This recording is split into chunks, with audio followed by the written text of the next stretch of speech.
তো আমি বিমসটা আর গাজরটা ভেজে নিলাম।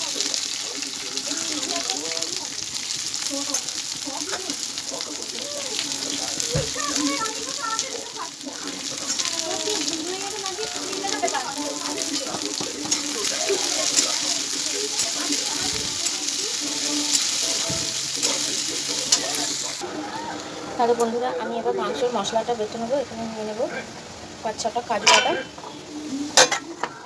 এবারে নিয়ে নেবো আদা রসুনটা,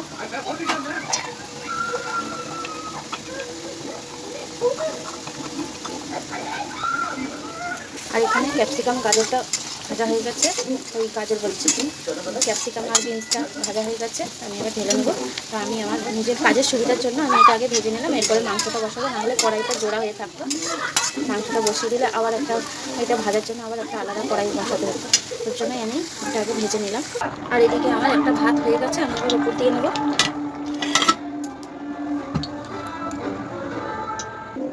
এবারে আমি প্রথমে ভেজে নেবো আলুগুলো।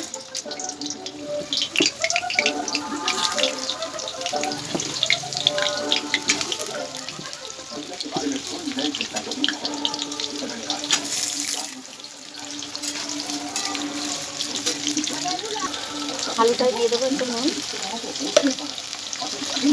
দিয়ে দেবো একটু হলুদ,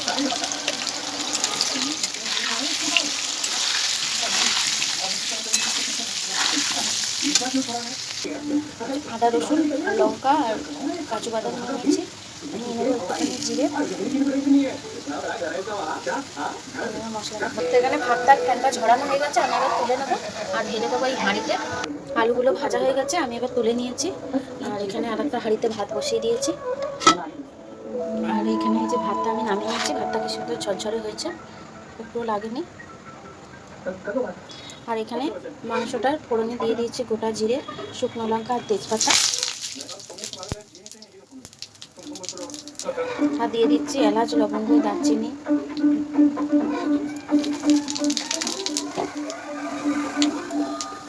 দিয়ে দেবো এবার পেঁয়াজগুলো।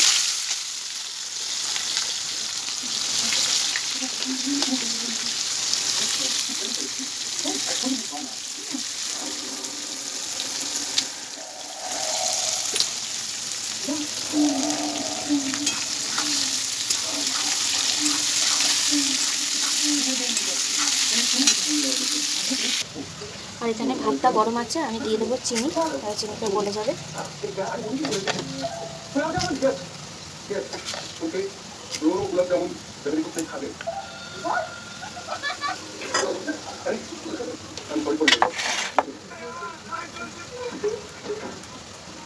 দিয়ে দেবো কাজু কিশমিশগুলো, তারপরে আড়াখাড়ি হলে ওপর দিয়ে ঢেলে মিশিয়ে নেবো।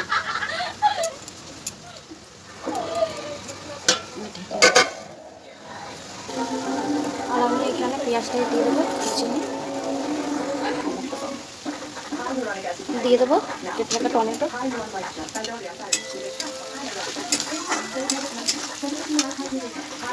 আর এখানে মশলাটা হয়ে গেছে।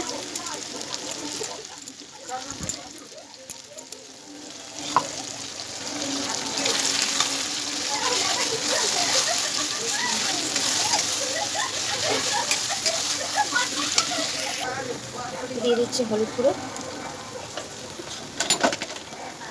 দিয়ে দিচ্ছি পরিমাণ মতো লবণ।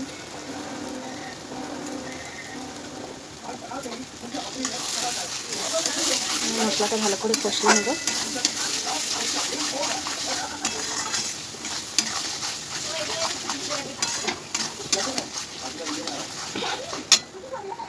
এখানে আমি দিয়ে দিয়েছি মশলার জলটা, মিক্সি ধোয়া জলটা যে ছিল এটা দিয়ে দিয়েছি। এবার আমি দিয়ে দেবো মাংসটা।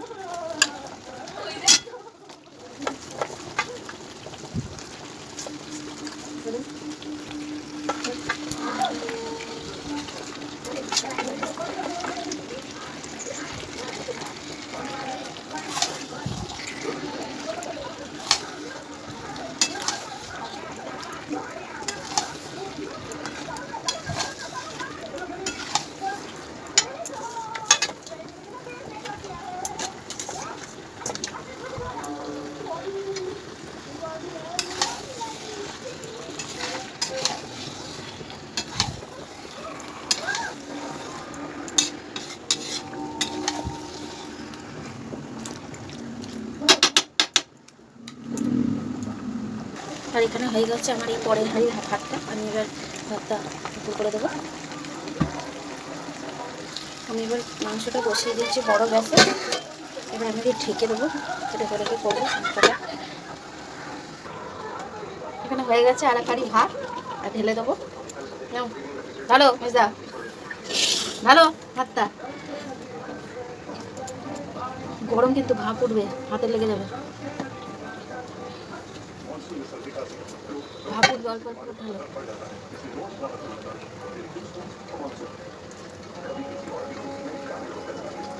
একটু দাঁড়াও দেখি, দিয়ে দেবো গোলমরিচ গুঁড়ো,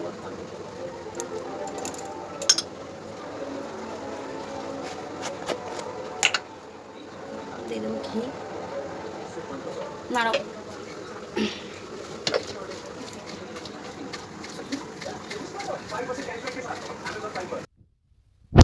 হয়ে গেছে রাইসটা মেশানো। মশলা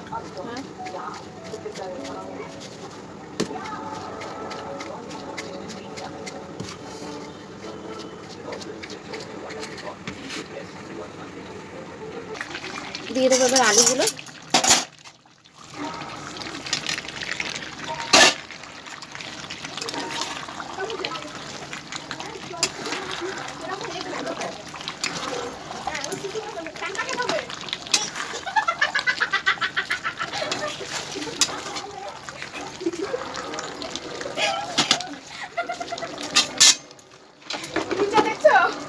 দিয়ে দেবো অল্প একটু জল।